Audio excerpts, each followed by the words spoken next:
در طول قرن دهم اتفاقات فوق‌العاده‌ای اتفاق در گیلان و در ایران. اون موقع گیلان دو قسمت بود، سفیدرود گیلان دو قسمت بود، تا قسمت بیا پیش تا قسمت بیا پس. فرمانروایان به اصطلاح بیا پیش از خاندان کیایی بود و فرمانروایان بیا پس هم از خاندان اسحاقوند که معمولاً با هم در جنگ و گریز بود برای اینکه توسعه طلبی بکنید و برای اینکه او محصول اصلی گیلان که خیلی ارزش داشتی تصاحب بکنید و مرتب به همدیگه سرزمین همدیگه حمله کنید و باعث جنگ و خونریزی زیادی بستید و در فاصله خب هم کشت و کشتار زیاد بود و همین که زندگی بر مردم سخت گذشتی.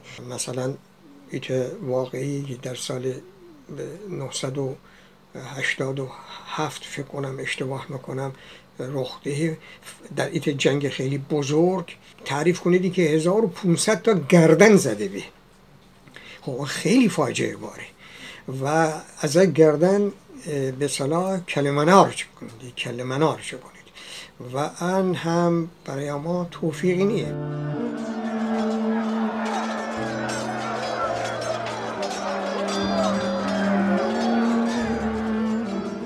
پادشاهان صفوی گاهی وقتا دختر فدایید به فرمانروایان و شاهکای کوچک گیلان. گاهی وقتا هم سلطانهای به اصطلاح گیلانی فرمانروایان گیلان هم دختر گفتید و همزمان با به اصطلاح دوره زمانی که خدمت شما عرض بکنم در ایران دولت صفویه بر سر کار بود. شاه طهماسپ صفوی فرمانروا بود و از پادشاهان قدر دوره صفوی حدود 50 سال سلطنت بکنه و در زمانش اتفاقات زیادی پیش بامو از جمله جنگ هایی که با دولت عثمانی داشتی.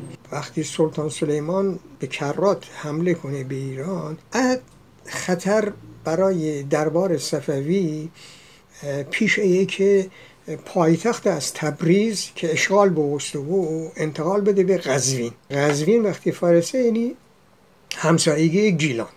بنابراین تا اون مدت که گیلان اقتداری داشتی و فرمانروایان مستقلی داشتی و حتی در بعضی‌ها در حد شاه سلطنت کدید، اون موقع گیلان در مسیر هم تحولات قرار گیره و هم خطر.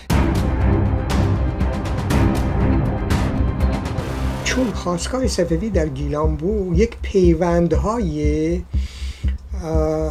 سببی هم وجود داشتی که بعدها بتونید راه باز کنید که یا گیلان تصرف بکنید و برای گیلان هم، برای حکمرانان گیلان هم به خاطر اقتدار بیشتر کار صورت گرفتید.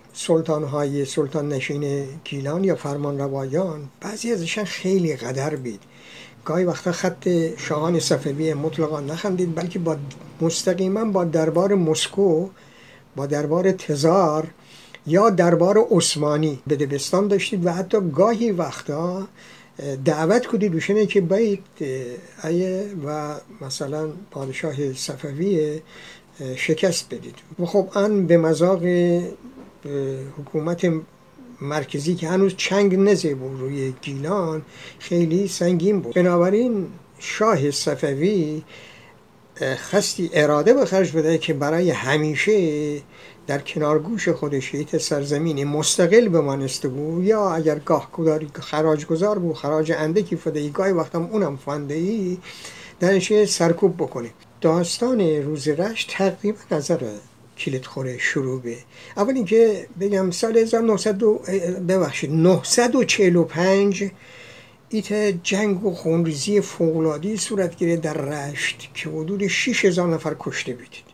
اون سالان هم ابریشم صدمه خوره و همین که بالاخره نارضایتی‌های زیادی پیش و در نتیجه مصادف شدن با انتقال پایتخت از تبریز به قزوین بغل دست گیلان، ارتباطات با گیلان فوق‌العاده زیاد، عوامل جاسوس زیاد، عوامل نفوذی و مزدور زیاد از هر دو طرف سلطان صفوی شاه طهماسب مرتب به قزلباشان مأموریت دهی برای ای سرکوب کردی از طرف هم ادعای نفوذ. و به هر حال زمانی بود که ده گیلان خسته از جریان بود و احتمالا روز 12 ربیع الاول 965 شاه طهماسب سلطان محمود مأمور کنه که اون خب بساط از فومن که پایتخت و تختگاه بیاپس بود، توی که لاهیجان در تختگاه بیاپیش بود، که اونم منتقل بکنه به رشت و بعد صورت هر روز به عنوان روز رشت انتخاب کنید به خاطر اینکه سلطان محمود اون روز مینی اصلا جنگی پیش نمود. اما از جهت اینکه در خون شاههای کوچک و فرمانروایان و سلطانهای کوچک همیشه در جنگ و جدال و تصرف املاک همدیگر بود، اتفاقات بعد از مدتی که شاه طهماسب در یک شرایط بدتری قرار گرفت و پیر به و نزدیک مرگش به 2 مرتبه برای فومن. بنابراین اصلا تثبیت نمی هر روز 2 مرتبه 980 هجری قمری پایتخت بیاپس رشت به. در نتیجه شاه طهماسب شاه جمشید خانی طفل خیلی کوچیکی بود به عنوان شاه بیاپس تعیین کنه و از او تاریخ به اصطلاح تختگاه بیاپس وارد رشت به. 4 سال بعد 984 شاه طهماسب فوت کنه میره.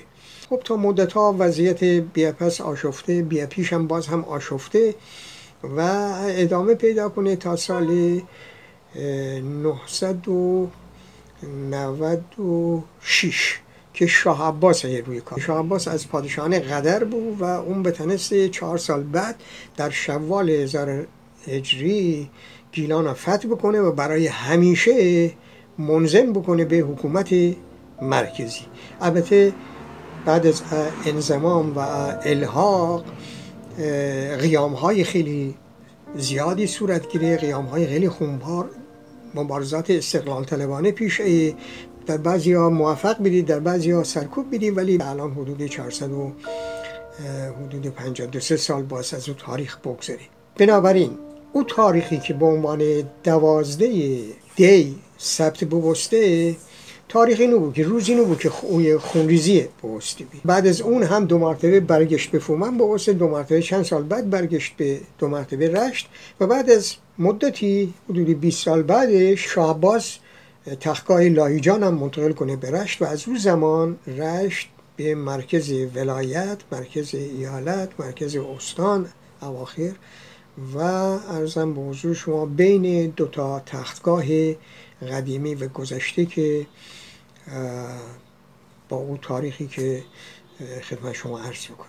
تاریخ موقعی تنه برای اما عبرت آموز بود که اما بدونیم مردمش رفاه بدارید، بتونید خوشن منطقی، خوشن اقلیم بسازید، نه اینکه مورد تاراج دیگه قرار بدید. ان هم باز هم ریشه در هزاران سال گذشته داره، در دوره‌های خیلی خیلی گذشته، زمان هخامنشیان، دوره‌های گذشته که گیلان هم موقع 2 قسمت بود. شرق گیلان به اصطلاح مارد و آمارد و اشن بید، ماردوس و در غرب گیلان کادوس و اشن، اما هر دو گیلانی بید و هر دو گیل بید. منتها شرق گیلان چه گیلی بید؟ گیل آمارد بید، گیل مارد بید و غرب گیلان گیل کادوس بید. گیل در واقع امروزه برادران تالش من و ایسایدی، برادران گالش من و ارزم به حضور شما مناطق جلگنشین و اشن. و ایت رودخانه نباید برای ما تفاوت اخلاقی ایجاد بکنه. اینه که رشت تا فومن همش 30 کیلومتر یا با لاهیجان 45 کیلومتر ان نتونه دلیل ببه. دی تفاوت هرچی بود به نظرم دی کافیه. اما باید اشتراکات ما رو بگیریم که 100% اشتراکات ما از افتراقات ما بیشتره، نه فقط در گیلان بلکه با مازندران هم. برای که اشان اقلیم سبزی سیدی که از لنکران ره، از تالش ره، از آستارا ره، حتی ایری شدی تا نزدیکی های گرگان و بعد از گرگان. بنابراین اب پاره سبز، پاری که نم کشیده و نموره، پاری که شمالش آب دریای کاس، جنوبش البرز و جنگل از سبز، اب برنج، اشن نشان از اشتراکات همایی. اما باید یه خورده در صرافت بکفیم که هرچی سر ما با ما به خاطر بولد کردن اختلافات تا بولد کردن اشتراکات.